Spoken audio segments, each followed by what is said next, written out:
So this will be the deck for this video. It's basically a modified version of last video's deck. I just took out the mark package. We are running Nerve Scalpel Spider's Bite instead of the Hunter's Glaive. Otherwise, equipment's the same. We're still on the 9 double troubles. It is not optimal, but I love the card. You probably should cut the yellows. Just run the blues and reds. Gives you more slots to play around with for to adjust like problematic matchups. We're still running Just an Ick. We're on Razor's Edge because it's the 0 cost reaction that works on stealths. Leave No Witness, Shakedown still the same. Here's a little difference, I guess. We're running the yellow shreds instead of torrential toxins. We're not using daggers much. Having the extra pitch is nice. Sometimes you just want to pitch for a CNC or something. So the extra flexibility there, I think, is more useful than the being able to pump the daggers. We almost never swing daggers. Stains of the Redback still makes it. I'm still kind of big fan of this card, actually. It feels really good having the go again. Super useful card. It blocks 3, which is really nice. Most of our cards do. With Hunted, there are a bunch of cards that do block 2, but we don't run those. We have a few in the sideboard, like we'll show later. Here we're still sort of running the same stuff. We're a bit lower on stealths. We only have 12 blue stealth attacks, and then we have 3 yellows and the reds. This is a pretty low count. And we also often want to swap into the double troubles. But it's felt pretty fine. You can run... if I wanted to add another one, I'd probably run blue backstabs. Just to do the backstab into CNC play. But I feel like there's not as many D-reacts anymore. Unlike last meta. Obviously, we're going to have a meta shakeup again soon. But for this version of the list, we're just running these stealths. We're not running the new stealth attack. I don't think it's worth it. We want to swap out of it most of the time. Swapping into a 3 attack is really bad. Even though you can kind of sneak it in sometimes. It's just...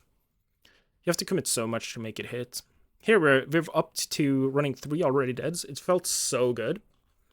That we're just running 3 now. It's such a good card. It's very good against the Kasai, which I'm seeing a lot of. It randomly does things against decks that are running Battleborn equipment. Sometimes you snipe Assassin equipment with it. It just does a lot of work in a lot of matchups, and you just slot it in for those matchups, basically. Nice card. Works against block cards, which is interesting. You get silver out of this fairly frequently. It has a chunky attack value, so you can kill like gravy allies with it. It is a popper. It's just nice. Still Command and Conquer. Still could be in mainboard. We're running 51 mainboard. 9 cards come in. Command and Conquer is in almost every matchup. It's just really good. Pain in the backside, I'm testing as an extender. I don't like this card, I've come to realize, but it's sort of fine. You run it in, and then you stab them with a Spider's Bite or a Nerve Scalpel, and you make your follow play hard to block. It's a go against Source. It's kind of fine. If it let you stab an ally when you hit an ally, it would have been a different thing. But it only works against heroes, so it's not very useful against like Gravy Bones boards. I'm not sold on this card. The fact that it's assassin attack is not super relevant in this deck. It lets you like shred in front of it, but you almost never want to do that. Pick up the point is for like really slow matchups where having the extra nerve scalpels are useful. It's like any matchup that runs a lot of E-Rex and is very defensive, this comes in. That's not many matchups. It is useful that you can swap into it to gain go again, to go around things.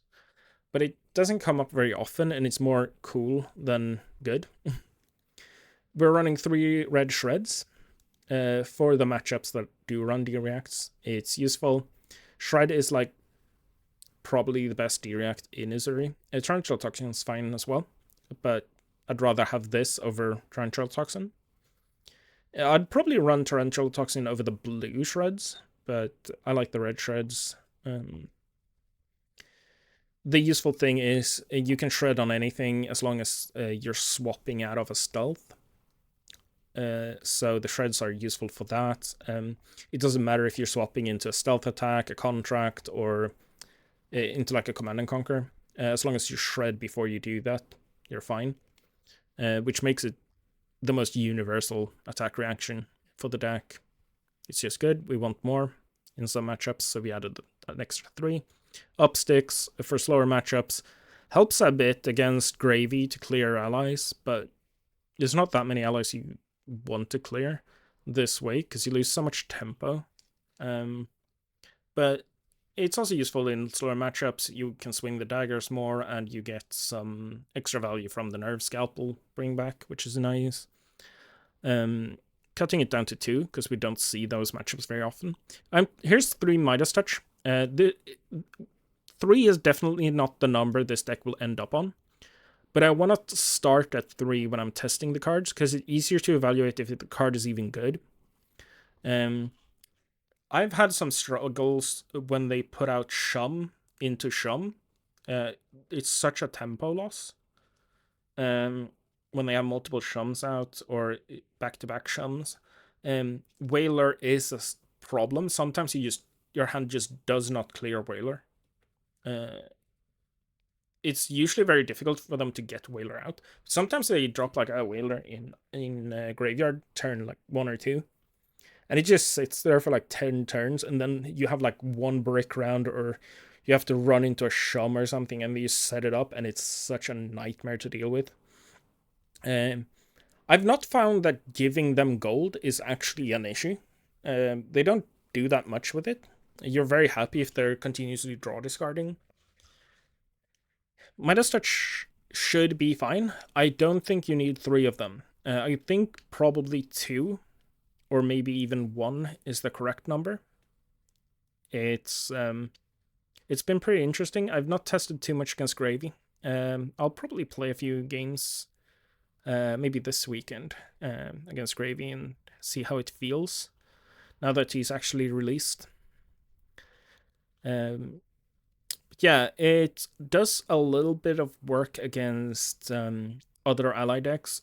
If you're running it, you're probably bringing it in versus Prism. I don't think I'd bring it in versus like the Shadow Heroes for like the off chance that you get to kill a Blasmophet or something. I don't think that's worth it. It's probably just going to be against Prism and Gravy. If Gravy ends up not having much meta representation, I don't think it's worth running this, even if Prism is popular. It's just kind of awkward. The like timing you have to play this at is kind of weird. You want to keep Tunic up for this. I've considered when I'm sideboarding if I should cut Stains, because it's such a drain on the Tunic to have both. But that doesn't feel great because sometimes you really want to go again against Gravy. So it's kind of clunky. We are running like an okay amount of blues. We're running 15 and 9 yellows, which is okay, but sometimes you get hands that don't pitch well at all. So this is a little awkward. It obviously ups the yellow count on its own by just existing. But I don't know. It's kind of awkward. You really don't want to draw multiples in a hand unless they have like a big board, and that doesn't really happen. So I think cutting to 2 to reduce chances of drawing multiples is correct.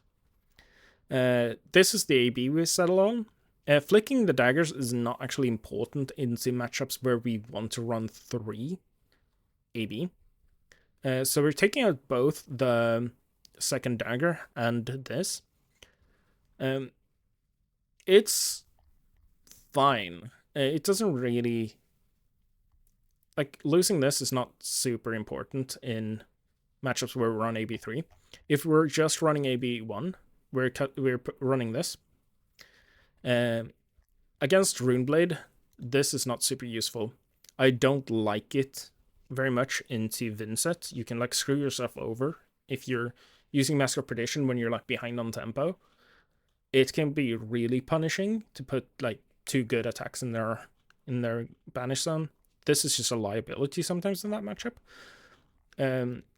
So we're putting this as our AB1 basically, and then you can sort of move it around. I think in some. So for our first game, we have a game against Puffin. This is, I believe, my second game ever playing against Puffin in CC. So we're gonna see how that goes.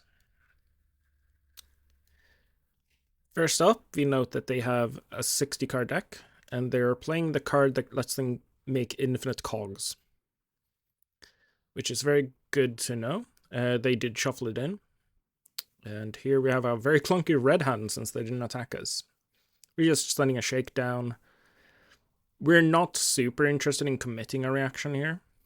We're sort of okay throwing the Nerve Scalpel, but it's probably not worth it this early. But they do block it out, so we're happy. Get a nice D-React in Arsenal. So this is a matchup where we note that they have Spitfire. Spitfire is not a weapon they can attack with infinitely. If they don't have... They need some sort of cog generation to be able to attack with it. So we are pretty comfortable on a milling plan. They don't have a lot of armor, which is very good for that strategy. And here I have to read all the Zeppelins, because I don't know what they do. I have a Bonds of Agony hand, so I'm kind of willing to take damage here. I sort of fail to understand how this one works, though. Because they hit me with it, and they make a cog, they crank it, and they get to draw a card, which I had not factored in. So I do leak a bit of extra damage. I still think it was worth it. I think in general, this game is going to be a good demonstration of using life as a resource, and how life deficit is not super important if you're not trying to kill your opponents. Look, here we're already 14 health down, which is pretty massive. We are going to close up the gap a little bit, but unfortunately they have a very defensive hand here. And they get a lot of value out of this Sky Warden. They do reset because I assume they made a mistake with...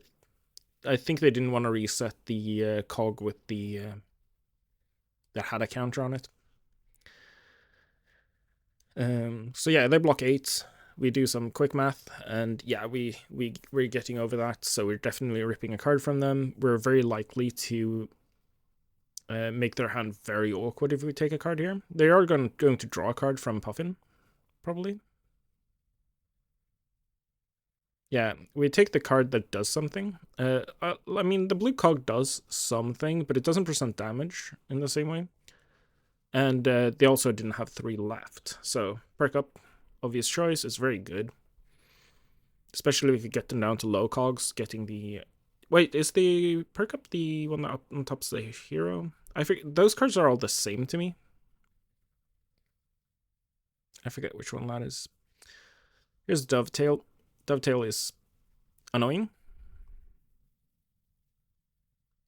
but it's not like crucial. Our hand is absolute garbage though.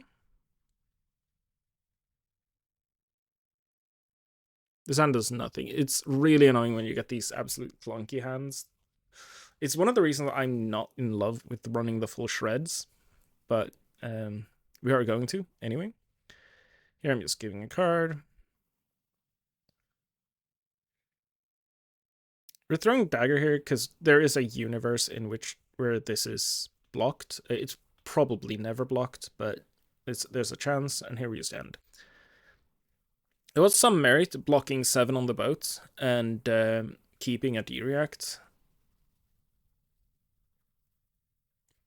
But I'm not too concerned with it. I just kind of want to be able to present some offensive lines, because I'd much rather take cards from them offensively than just blocking out, because they have very high value attacks with their cogs out.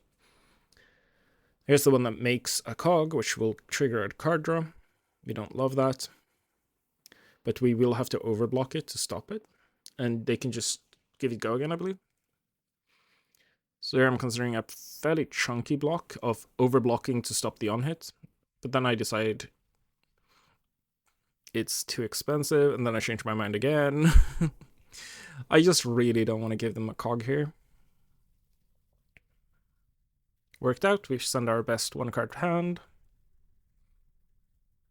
We still have the go again pump in Arsenal, but it doesn't work on Leave No Witnesses. They get that second Sky Warden, which is really annoying because it's a one card block for them, and they get to reset their gold. This hand is not great, but we have a double trouble we can play. We can also sink a card here. Shard is not great.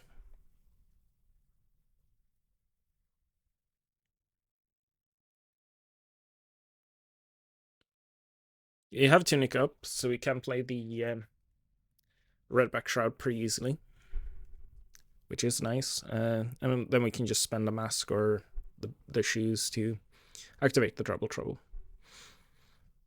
There's also always the chance that they use block 6 because we're Uzuri. But it's not very good when you're sending the stealth attack from hand, because you can't swap in the card from Arsenal, obviously. Here they send a Covenant Conqueror, which is very interesting, because we want to block with the Sink below. So this is like very awkward, because we want to keep the red back. It's the only card we care about, and they pummel us.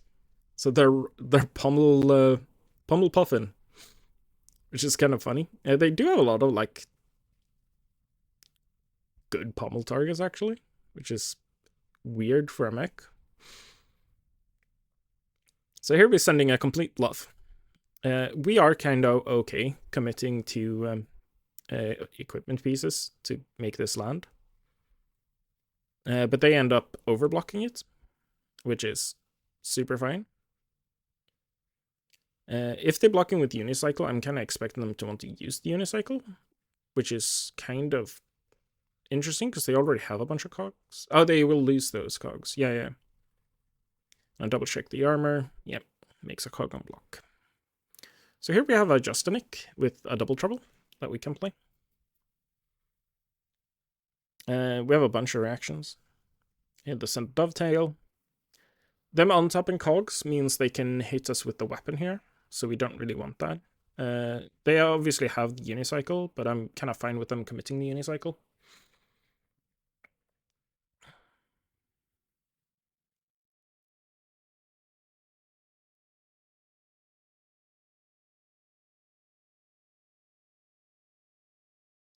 There we go. So they gave +1 and go again. And we cover it with the D-React, so they can't untap the cogs and shoot the Spitfire at us. Obviously, they do have Unicycle. They also have a spare card, but they end up not committing that. Here we're sending... There is some merit to sending the blue double trouble and committing an equipment piece, but I'm still hoping to get some value out of Bonds of Agony with those. So we're just doing this way. We leave ourselves without an arsenal. But the way we've been playing, it's kind of fine, because we can kind of comfortably block with 3 cards and just slot a card in arsenal. We also have a bunch of good 1-card plays. This hand is weird. Surgical Extraction is a pretty important card in these matchups, and I am not playing those correctly this game. You want to save them second cycle to rip the last 2 cards so they can't infinite loop the Spitfire. You need to rip that double cog making card from them.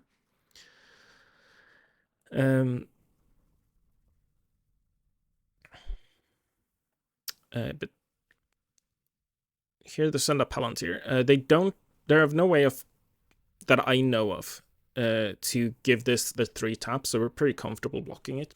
I'm trying to keep isolate Surgical Extraction here, and here I eat a pummel.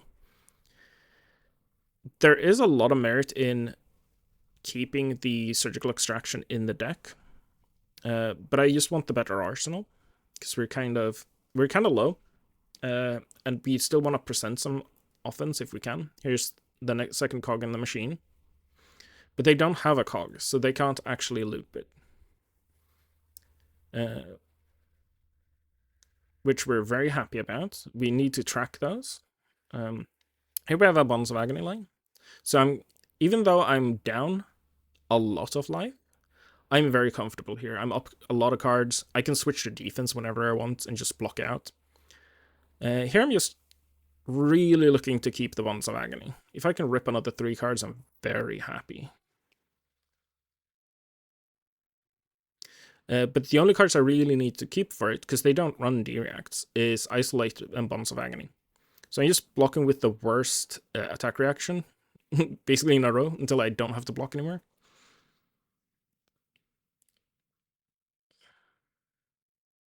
So here I'm just...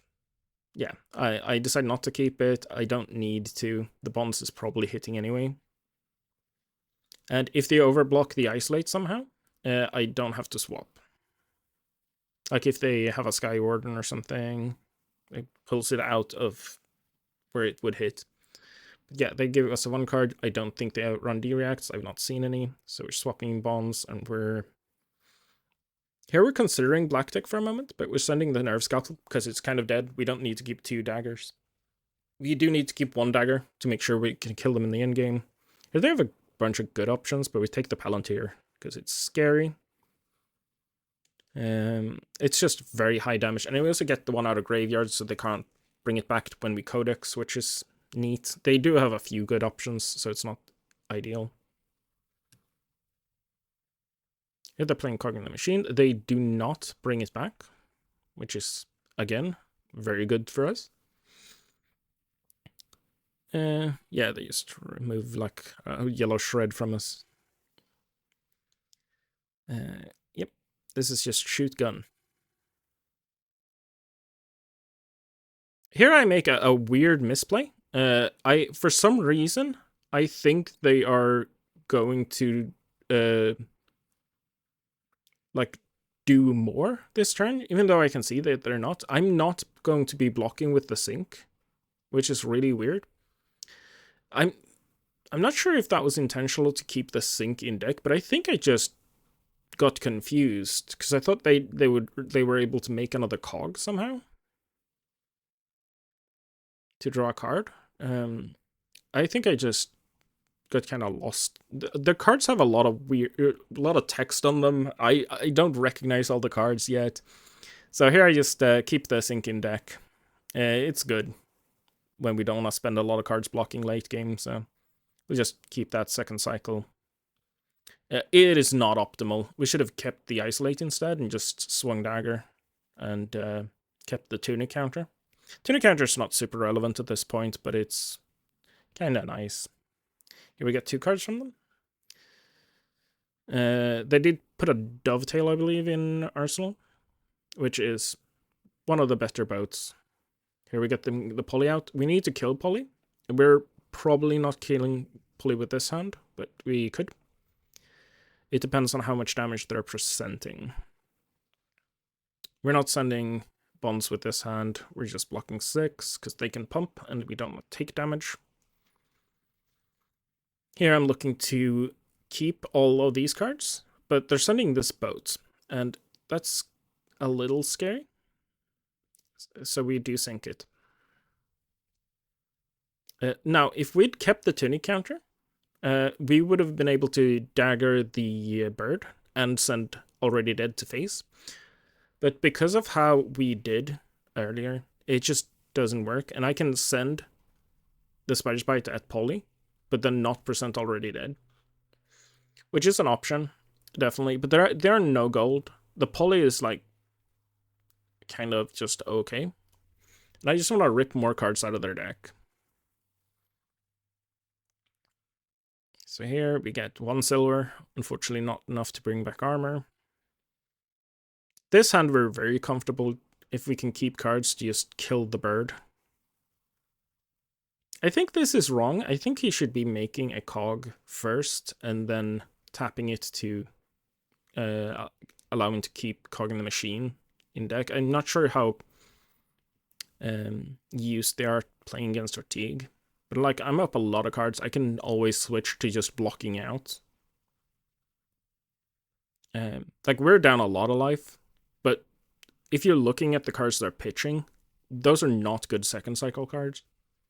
Here I'm just blocking with a card, because we want to keep a blue and leave no witness. Here, they're not setting an arsenal. Leave no witness is still good, because it takes a card out of their deck. But I think I'd rather keep life at this point, so I will end up blocking with this leave no witness.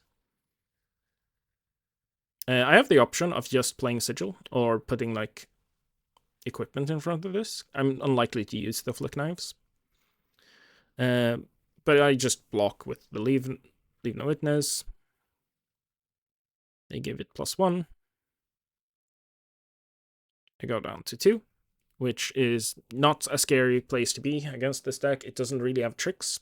Their like pump effects are all, you all always know about them because they're printed on the card and you see how many cogs they have. You have to keep in mind the unicycle untap being basically an extra cog tap.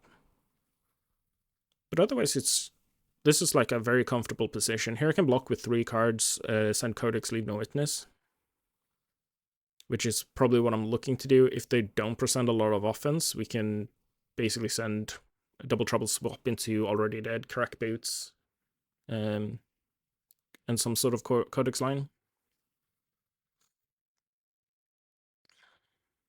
Offensively converting the Blackjack Whispers is really strong in this deck.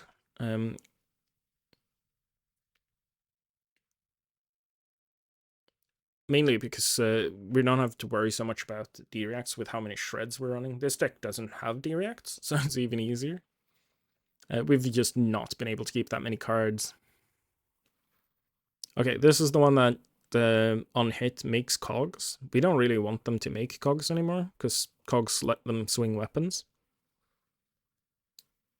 Yeah, they'll take damage from Lone Shark at some point, but yeah, that doesn't really matter. They're on so much life.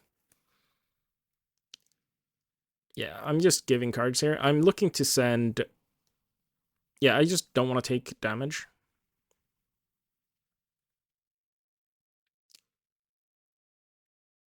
So here we're doing Sigil for Codex Leave No Witness, I believe. I'm considering not, because I don't want to bring back a good... They don't have good attacks left, and I don't want to bring them back good attacks. So I'm considering not doing it. But their attacks are also not good enough that I can't just block them. So I just want to do this to get cards out of their deck. Because they have to discard a card and then give me Tunic and another card to stop it. So they're giving me 2 cards and getting 1 card back, but I can just block that. I'm just trying to reduce cards in deck for them. Yeah, this makes a gold cog, which we have to keep track of, because they will have 4 cogs on their turn and they have an on-tap. So they can actually do stuff, but they don't have much go again left. Get on already dead, we slap in an arsenal because we just want to see more cards. And see how the quality of the cards we're drawing. We're drawing Codexes, Command and Conquers, Shakedowns. Command and Conquers obviously not that great anymore. Like, we're drawing really good cards, and they're drawing things like, yeah, Cogworks Workshop, they're drawing Copper Cogs. Like, our deck quality is so much higher. It's ridiculous how much better our card quality is. Yeah, they give it go again. It's still worth overblocking there. It is sending this. This is like annoying. We just give them the card here, because they can still pump it. I'm considering giving equipment, but there's no real point. I can always just block with it when I'm about to die. Another factor to playing the Codex last turn is the frailty. It makes their already few attacks worse, because their attack from Arsenal is nerfed by 1 damage, and their gun would have been reduced by 1 damage as well. So it is a bit of like extra block value, essentially. Like, this is hitting for 2 after they pumped it. We just take this. I'm considering spending armor on it, but there's no real point. Like, we don't need the armor anymore, but it's just kind of nice to have. We also have the already dead, so if we can keep a blue, we can do dagger already dead, which is neat. Here we're still drawing like quality cards. The Persuasive Prognosis is not going to be useful because they don't have cards left in deck. And I'm about to make a misplay on just Habit, because I want to keep one of these cards. I want to send Already Dead, just for increased clock. And normally you want to arsenal a stealth card in your you want to arsenal a stealth card, because they're very good to swing. So I kind of autopilot block with surgical extraction, which is the most important card in these endgame scenarios, and I don't think about it. I just autopilot. This is really bad playing, because now I have 2 persuasive prognosis left in the deck instead of a surgical extraction, which is significantly better because the persuasive prognoses don't do anything. And I just didn't think about it, and now I see it, and I'm upset because now I have 2 useless cards instead of 1 good card. But we basically can't lose from here. They're gonna run out of cogs and not be able to shoot us anymore. And like, we're still drawing really high quality attacks. Here we have Double Trouble swap in for a Shakedown. So they just concede. But if you kept a track of like the life total in this game, we were obviously down like a lot. This does not matter when this number is good for us. When you're playing in person, you have to like repeatedly check how many cards they have left. You can do this either by counting graveyards and banish zones. If you're early in the game. When you're late in the game, you probably want to count deck instead. But just keep track. You don't have to be ahead by much, but you have to be ahead by enough. If they're a deck that can't attack with weapons infinitely, like Puffin, then you don't have to be much ahead, because you always have inevitability of just swinging dagger for 1 every turn if they cannot infinitely make cogs. So you have to get rid of the card that makes the 2 and can go back in if they have a cog. You have to. You just cannot let them have that. You can kill it with surgical extractions in the late game. Anything that pulls cards from hand should grab that card. If you're like already in a good position, you need to get rid of it somehow. Saving surgical extraction to 2nd, 3rd cycle is the way to do it. I misplayed that because I was kind of overwhelmed by all the Puffin things and keeping track of what they could do with the cogs. But yeah, if they're a weapon deck, you need to have a higher deck count. Like, this is excessive. I could have blocked a lot more and had a much more comfortable life total. I'm very used to playing these types of decks, so I know I can go this low and still win. That is like not a problem. But if you could have blocked with 10 more cards and been fine. I could have blocked with 10 more cards and been absolutely fine. I took some needless damage, just to accelerate the game, basically. But you can totally play this much safer. Like, if you check like the late game hands, we still have a lot of deck quality. Shakedown is another card that is really good to break these if they had like infinite cogs, because they can just tank damage. Sending Command and Conquer is useful in the sense that it's a clock. It kills them in 3 turns if they don't block. But it's not useful in stopping them from dealing damage, and we'll still have to block for a few turns to survive. So if we had a low count here, it would actually be dangerous. But here, we could send Persuasive Prognosis and Shakedown and rip one of these cards. And if we just do that twice, they can't play anymore. So Shakedowns and the Surgical Extractions are very good for breaking these stalemates when an enemy has a life buffer where they can just tank damage and sort of grind us down. Obviously, our deck is way too healthy. We could have, but we're not going to live 16 turns if all we do is swing dagger. Obviously, we have good cards left, like Command and Conquer and Shakedown, so it's not a problem. But you do have to keep these things in mind. Hope this was sort of a good demonstration. Obviously, Puffin is a new deck. This deck is probably unoptimized. They're probably not that comfy playing it, but I'm also very uncomfy playing against it. So I hope this is kind of interesting. And then now we're going to the next game, which is going to be versus a Slippy.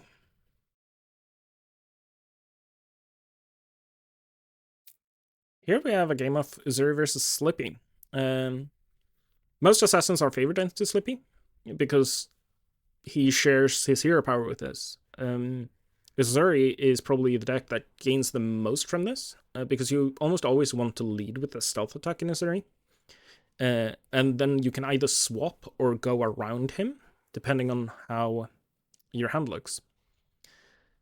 So let's start this. Here I'm just looking through my sideboard real quick. I don't really think about it too much. I just run 3 cards extra for no reason, I think. Yep. So does he, interesting enough. We decided to over sideboard by a lot.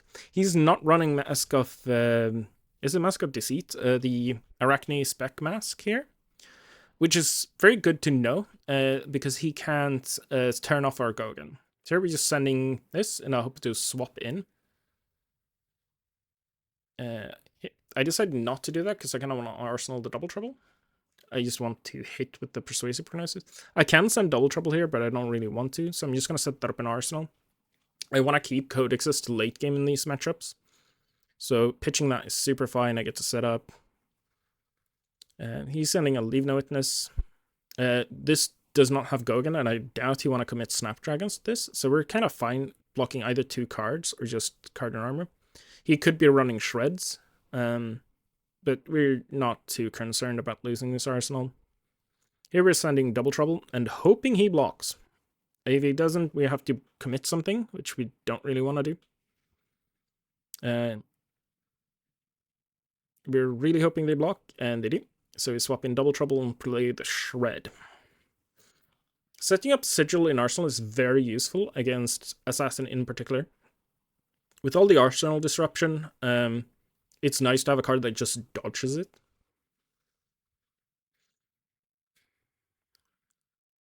And here they're sending a Leave No Witnesses.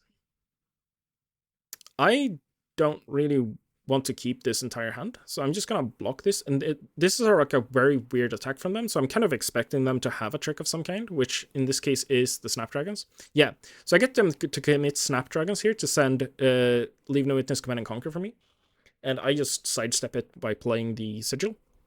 This is like a really useful play to just make them commit resources like Snapdragons to make this play, and it's very telegraphed that they were doing something because they kept a very big hand. Here it's just sending cards. Here we're going to send the Razor's Edge, because they clearly did not want to block with cards. They could have a reaction, but then we make them commit it instead of putting it in Arsenal, so we're happy. We take a second to consider Mask of Perdition, but we don't want to use it here. Here we're just checking what we actually saw. They have a Codex of Frailty. Justinic. They have a Justinic with a Double Trouble, which is interesting. They also have a Leave No Witness. But we don't have an Arsenal, so the Leave No Witness is not very scary. And we just take the Justinic to make their Double Trouble really bad in this hand. It's just probably just going to pitch for Dagger.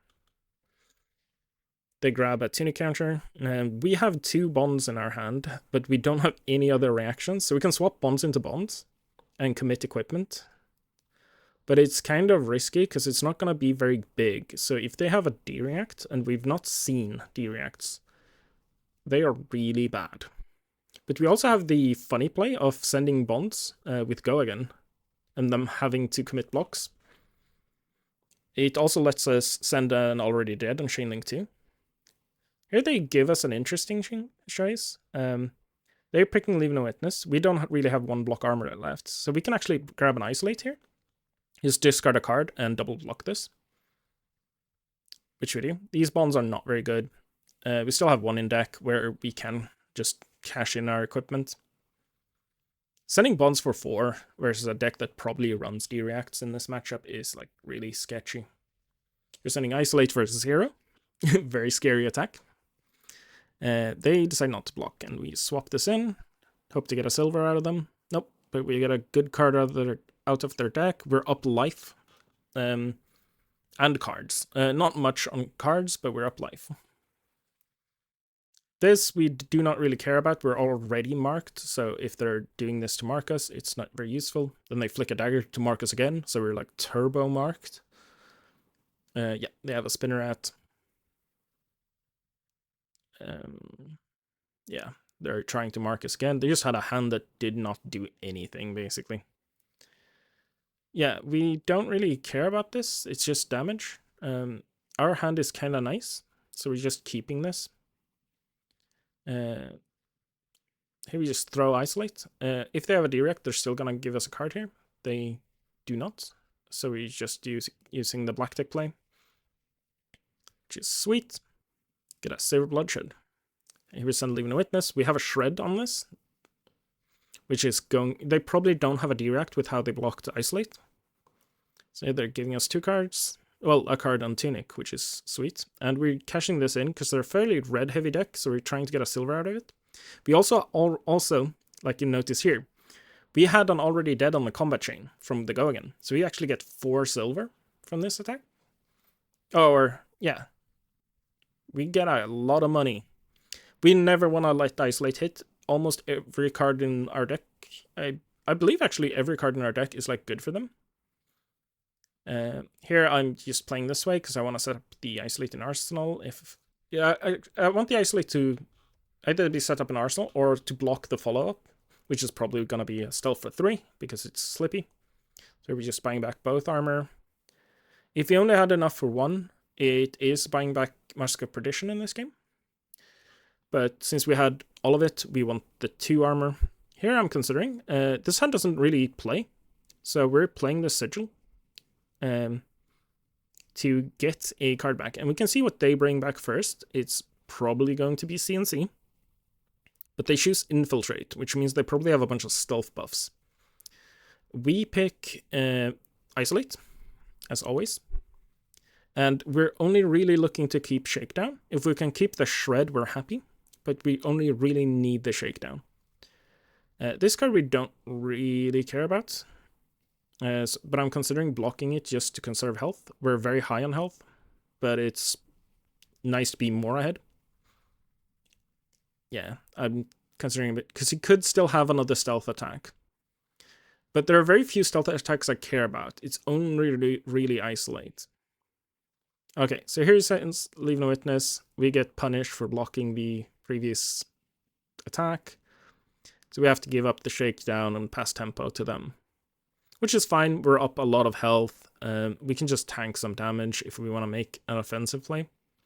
Here we have a hand that's really bad, because we have a stuck stealth attack in Arsenal and nothing to swap to. We are really looking to play the Sink below and sink something to get a playable. They're sending Isolate for 6. We don't want to use our direct here, because they are going to send something else, and we really want... Okay. So here I get punished. Much like the last game, I get stuck with a Sink below in hand because I was playing a bit greedy. This is very frustrating, because now this is stuck here. I just give up the Isolate. And again, we're doing Tunic. Since we're sending Leave No Witness, I've not seen any directs. He could just not be running any. But I feel like most Slippy are running to at least have like the Sinks. So I'm sending this. It also nerfs his regular like 3-block reactions. So he's sending this because of Leave No Witness. I don't really want to flick the nerve scalpel, but I can if he blocks with the D-react. But yeah. We're expecting him to just put 2 cards in front of this and be fine. Even if we swung Spider's Bite, it doesn't really matter. You make his 3 blocks 2 blocks, and he still has to give you 2 cards. He's not giving Flick Knives this early, so... Yep. Here we are looking to send the Sink below. But I decide against it. We can just send the Shakedown. We have so many extra reactions. We can just send this. And if he blocks 6, we don't have to commit a reaction even. Oh, he's blocking 5. Noticing one of the main downsides to having the pain in the backside. The 2 block value is really annoying. So here's Sentence Infect. He has a pain in the backside left and a card in Arsenal. So we're blocking this. And it is an E-Strike draw card, which is interesting. Not an E-Strike 7. I respect it. We don't really care about damage, but we can't really use all our cards, so we're sending this. Swap into Surgical Extraction if he blocks badly. He does. Here we have some options, but we just take Kiss of Death. Could have gained a silver, but Kiss of Death is just good. He still has Flick Knives up. We just don't want to deal with it. And my opponent just concedes. He's way behind, and it's just... there's like no way back.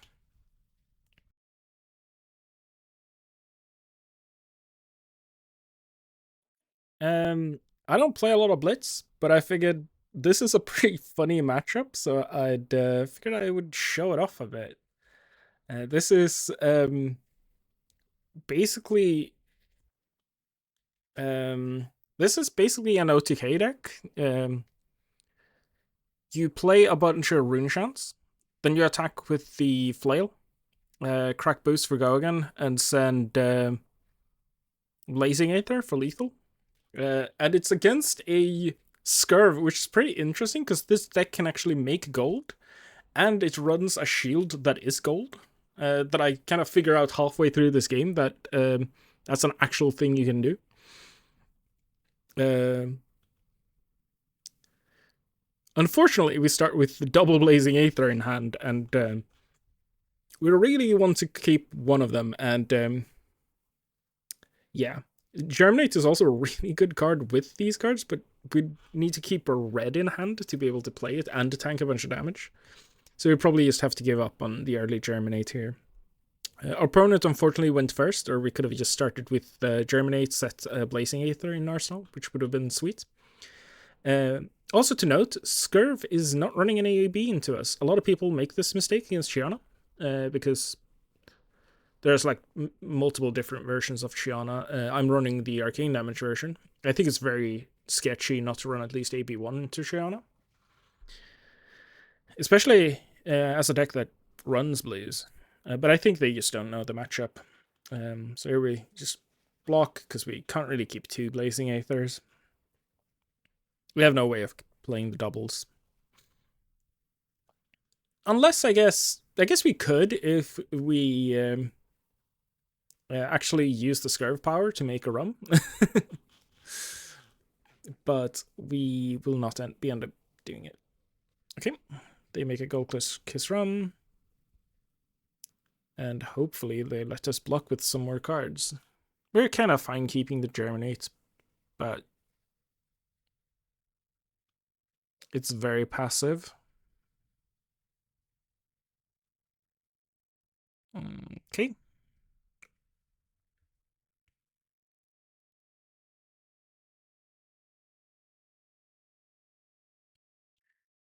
We're fine leaking a bit of damage here. We just want to set our Blazing Aether in Arsenal. We have such an easy way of killing them if they ever get low. We have multiple spells, and we have the Blazing Aether lethal.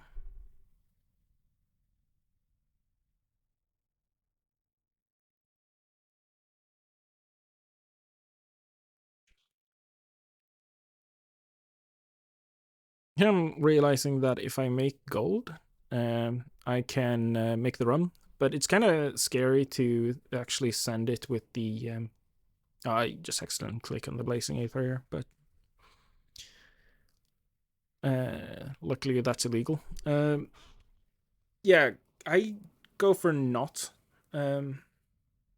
wagering here. It's too easy for him to block with just 2 cards in armor, which gives him gold, which gives him rum. It's just unnecessary. We just want to send damage. He is very likely to want to keep cards in hand. He has a bunch of like synergies for pitching double blues and stuff. He doesn't have gold he can crack for that, so he actually full takes, which is good for us. It's good for him too. It turns off our helmet block. But he's getting very low, and here I draw some interesting cards. I have a Ice Eternal that's turned on, but we don't have anything to pitch into it.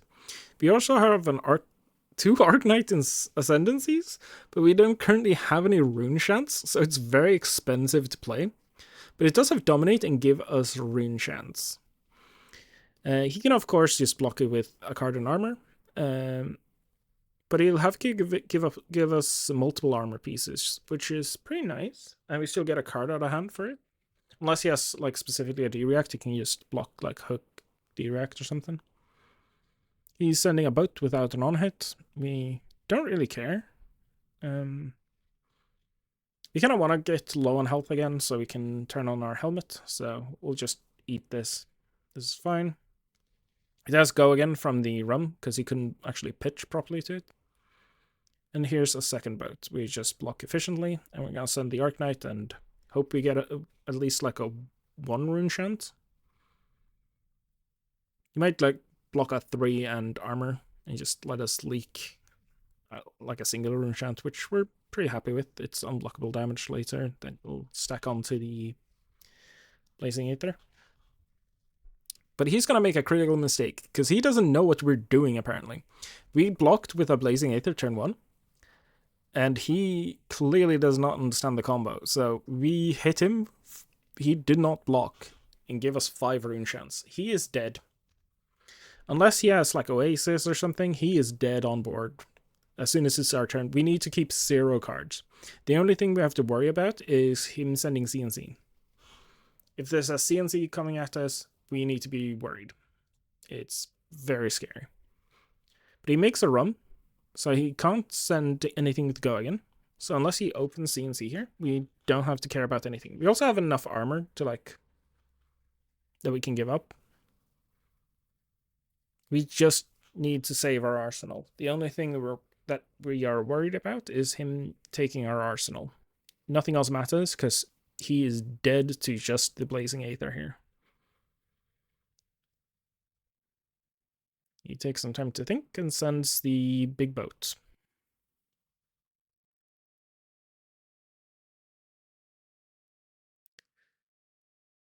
Here I'm considering if like he can draw some prevention effect, and my arsenal is probably best as Arc Lightning because again unpreventable damage. We could use it here for an extra 2 damage, but it's feels kind of unnecessary. We're very likely to kill here. And Arc Lightning is a really good follow-up if he just has an out.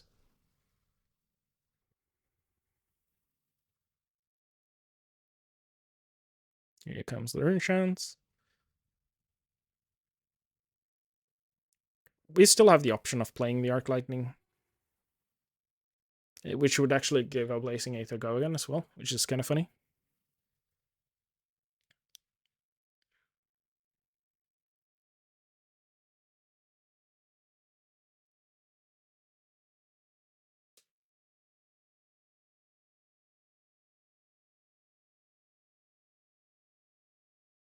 It's probably correct to play the Arc Lightning. I was thinking he might have an out, but if he doesn't even slot AB against me, I don't think he's slotting Oasis. So he's sending the Blazing for lethal here. And a very short game wrapped up. This deck is so much fun to play. It's really silly. Even if they know what they're doing, it's actually a pretty good deck. All the card quality in deck is so high. You can probably optimize it further. I'm just playing a deck I just threw together with a few mins on February. But she's really fun to play. I recommend if you have to play Blitz for whatever reason, I recommend Shiyana. She's so much fun.